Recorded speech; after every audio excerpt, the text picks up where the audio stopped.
ઉર્વિયા કેટલી ક્યુટ લાગે છે ને, હે ને સ્પ્લેન્ડિડ. આને શું થયું છે? શું થયું?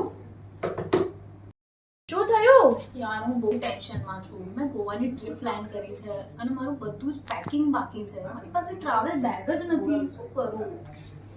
અરે યાર, અરે તમે આ જોયું?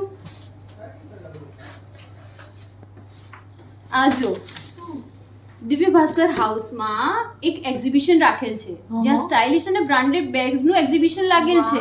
વાવ. અને એમાં તારી ગોવાની ટ્રીપ માટેની પણ ઘણી બધી વેરાયટીઝ છે. અને એની સારી વાત તો એ છે કે એમાં 80% ડિસ્કાઉન્ટ છે. અને તારી ગોવાની ટ્રીપ માટે તો બિલકુલ પરફેક્ટ છે. ઓહો, બહુ સરસ. આપણે બધા જ ભેગા થઈને યસ ગોવાની ટ્રીપ માટે બેગ્સ લઈ આવીએ. Yes okay, by.